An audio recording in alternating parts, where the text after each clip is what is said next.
রাজধানীর হাম পরিস্থিতির খবর জানবো। মহাখালী থেকে সরাসরি যুক্ত হচ্ছেন সহকর্মী জিনিয়া কবির সূচনা, যাচ্ছি তার কাছে। সূচনা, হামের এখন কি পরিস্থিতি? হাম আক্রান্ত শিশুরা কি পর্যাপ্ত চিকিৎসা সেবা পাচ্ছে কিনা?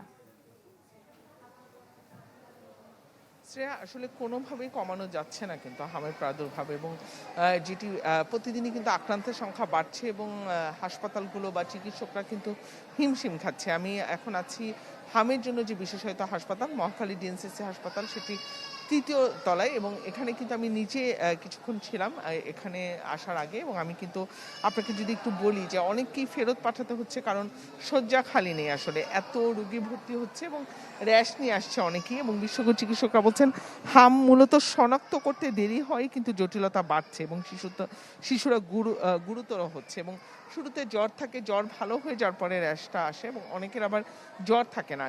চিকিৎসকরা বলছেন যে আসলে হামের যে লক্ষণগুলো সেগুলো এবার বেশ জটিল। অনেকের আসলে শুধু অ্যালার্জির মতো দেখা দেয়, অনেকের শুধু লাল ছোপ ছোপ থাকে, কারো সাথে আসলে অনেকের সাথে অনেকের সদৃশ্য খুঁজে পাওয়া যাচ্ছে না লক্ষণগুলোর ক্ষেত্রে, এবং সারা শরীর অনেকের একদম পুড়ে যাওয়ার মতো হয়ে যায়, ফুসকুড়ি উঠে, এবং নিউমোনিয়া দেখা দেয়, কারো আবার নিউমোনিয়া দেখা দেয় না।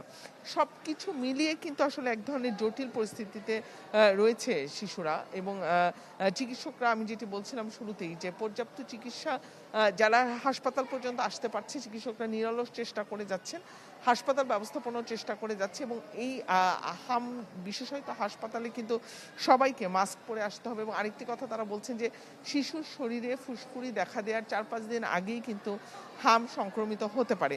সে কারণে আগে থেকেই যেসব শিশুদের জ্বর আছে তাদেরকে আইসোলেশনে নিয়ে চিকিৎসা দেওয়ার, বা কিংবা বাড়িতে থাকলেও তাদেরকে একদমই আইসোলেশনে রাখার পরামর্শ বিশেষজ্ঞ চিকিৎসকদের। এবং এই যে ওয়ার্ডটি আপনি দেখতে পাচ্ছেন পিছনে রেড জোন বলা আছে, অর্থাৎ একটি হাম আক্রান্ত শিশু কিন্তু বিশেষজ্ঞ চিকিৎসকরা বলছেন 16 থেকে 18 জনকে সংক্রমণ করতে পারে। ধন্যবাদ সূচনা।